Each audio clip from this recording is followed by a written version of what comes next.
दोस्तों यहाँ पे जो पहला क्वेश्चन पूछा गया, फ्रांस की क्रांति हुई, तो फ्रांस की क्रांति कब हुई थी? तो सन 1789 में। तो यहाँ पे ए ऑप्शन करेक्ट हो जाता है। ठीक है, इसके बाद जो देखते हैं नेक्स्ट क्वेश्चन को। पूछा गया है रूस में प्रथम क्रांति हुई। अब रूस की बात कर रहा है, ये फ्रांस की बात हुई थी, अब रूस की बात हुई है। रूस में जो प्रथम क्रांति हुई थी वो 1917 में हुई थी। वो ऑप्शन करेक्ट हो जाएगा। नेक्स्ट जो क्वेश्चन है उसकी बात करते हैं। जर्मन संसद का नाम है, जर्मन संसद का क्या नाम है? तो जर्मन संसद का जो नाम है वो क्या है? राइख स्टाग, राइख स्टाग। स ऑप्शन करेक्ट हो जाता है। कर्क रेखा भारत के किस राज्य से नहीं गुजरती? यहाँ पे नहीं का क्वेश्चन पूछा जा रहा है। किस राज्य से नहीं गुजरती है? तो उड़ीसा राज्य से नहीं गुजरती है कर्क रेखा। इसके बाद जो नेक्स्ट क्वेश्चन है, भारत के भूभाग का कुल क्षेत्रफल कितना है? भूभाग यानी जमीन कितनी है ये पूछ रहे हैं। तो भारत का भूभाग का कुल क्षेत्रफल जो है 32.8 लाख वर्ग किलोमीटर है। यहाँ पे ऑप्शन करेक्ट हो जाता है। नेक्स्ट जो क्वेश्चन है इसमें क्या पूछा गया आप देख सकते हैं। एक स्थलीय भाग जो 3 ओर से समुद्र से घिरा हो उसे हम प्रायद्वीप कहते हैं। बा ऑप्शन आपका करेक्ट हो जाएगा। नर्मदा नदी का उद्गम कहाँ से है? तो नर्मदा नदी का उद्गम जो है अमरकंटक से है। यहाँ पे बा ऑप्शन करेक्ट हो जाता है आपका। नेक्स्ट जो क्वेश्चन है उसकी बात करते हैं। भारत में मानसून का आगमन निम्नलिखित में से कब होता है? तो भारत में जो मानसून का आगमन होता है वो होता है आपका जून के प्रारंभ में। तो यहाँ पे बा ऑप्शन फिर से करेक्ट हो जाता है। डेमोक्रेसी शब्द किस भाषा का है? तो डेमोक्रेसी शब्द हिंदी, संस्कृत, अरबी, अंग्रेजी, इन चारों में से कोई सा भी नहीं है। यहाँ पे मिस्टेक है, ये है आपका यूनानी भाषा का,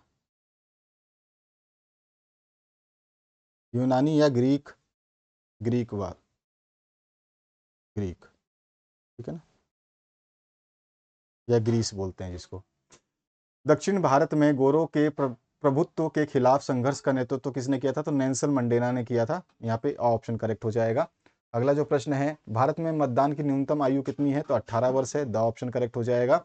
निम्नलिखित में से निम्नलिखित में कौन राजनीतिक कार्यपालिका का हिस्सा होता है? राजनीतिक कार्यपालिका का हिस्सा जो है वो कौन होता है? तो हमारा आंसर हो जाएगा गृह मंत्री। इसके बाद जो है नेक्स्ट क्वेश्चन आपका पूछा गया खालिस्तान की बात। रूस के शासक या राजा को खालिस्तान कहा जाता था, तो उस समय रूस के शासक या राजा को जार कहा जाता था, जार। भारत खालिस्तान गोलार्ध में स्थित है, तो भारत जो है ये आपका उत्तरी पूर्वी गोलार्ध में स्थित है।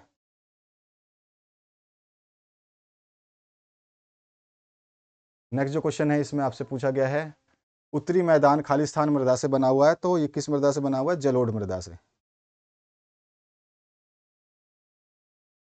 जलोढ़ मृदा से।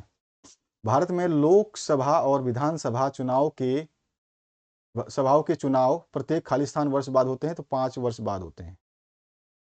पालमपुर में खालिस्तान उत्पादन की प्रमुख क्रिया है, तो पालमपुर में खेती जो है उत्पादन की प्रमुख क्रिया है। स्वर्ण जयंती ग्राम स्वराज योजना का आरंभ खालिस्तान में किया गया था, तो सन 1999 में इसको योजना को प्रारंभ किया गया था। इसके बाद में फ्रांसीसी समाज कितने स्टेटस में बटा हुआ था? तो 3 स्टेटस थे, आपको पता ही है। टाइद क्या है? तो टाइद जो है चर्च द्वारा वसूल किए जाने वाला कर है, जबकि आपका टाइल पूछ ले तो टाइल जो है सीधे राज्य को अदा किए जाने वाला कर है। दोनों में अंतर ध्यान रखना है आपको। द्वितीय विश्व युद्ध में मित्र राष्ट्रों के नाम लिखिए। तो द्वितीय विश्व युद्ध में मित्र राष्ट्र में फ्रांस, ब्रिटेन, संयुक्त राज्य अमेरिका, सोवियत संघ और चीन, ये सारे शामिल थे मित्र राष्ट्रों में। नाजी पार्टी का पूरा या वास्तविक नाम क्या था? तो नाजी पार्टी का जो है जर्मन वर्कर्स पार्टी या नेशनल सोशलिस्ट पार्टी कहा जाता था। भारत की मानक यामोत्तर रेखा किसे माना गया है? तो 82 डिग्री और 30 मिनट पूर्व यामोत्तर को माना गया है। भाबर क्या है? भाबर वह तंग पट्टी है जिसका निर्माण कंकड़ों के जमा होने से होता है, जो शिवालिक की ढलान के समांतर सिंधु और तीस्ता नदियों के बीच पाई जाती है। इसके बाद जो नेक्स्ट क्वेश्चन है इसमें आपसे क्या पूछा गया है, भारत के सबसे विशाल द्रोणी कौन सी है? तो गंगा द्रोणी सबसे विशाल है। विश्व के किन्हीं 4 लोकतांत्रिक देशों के नाम बताइए। तो भारत तो लोकतांत्रिक है, अमेरिका भी है, फ्रांस भी है, जर्मनी है, ब्राजील है, ऑस्ट्रेलिया है, चीन नहीं है।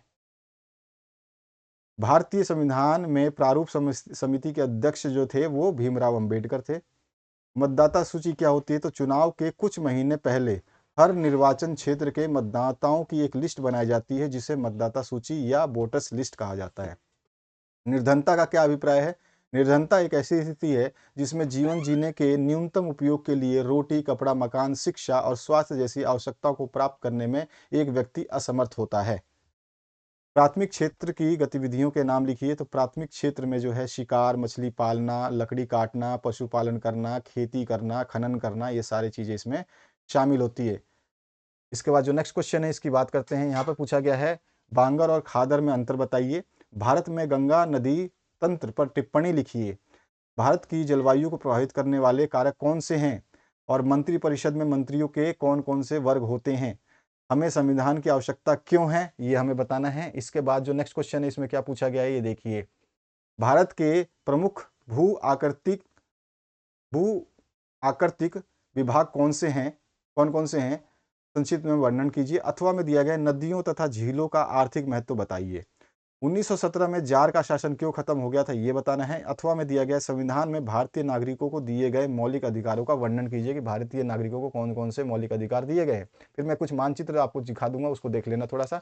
दिए गए भारत के मानचित्र में निम्नलिखित को दर्शाइए। पश्चिमी घाट, नंगा पर्वत, मालवा का पठार, थार मरुस्थल और गंगा यमुना दोआब। यहाँ पर देखिए इसमें आप देखोगे यहाँ पर ऊपर है K2, ठीक है, K2 है शिखर, यहाँ पे नांगा पर्वत है, ध्यान रखना।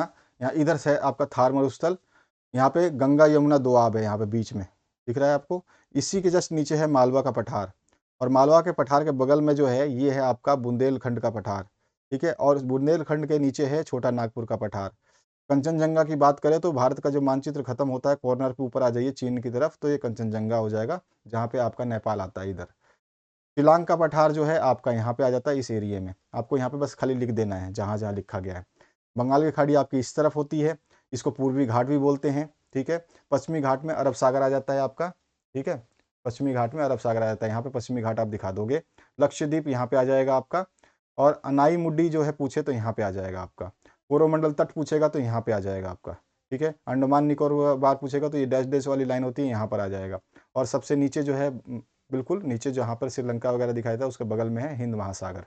तो इस तरह से मानचित्र वर्क भी मैंने आपको समझा दिया, तो इसको ज़रूर एक बार ध्यान देना, एक बार आराम से इस मानचित्र को समझ लेना दोबारा से, ठीक है। बाकी सारी प्लेलिस्ट आपके सामने है, सब कुछ देख सकते हैं। Thank you very much, have a good day.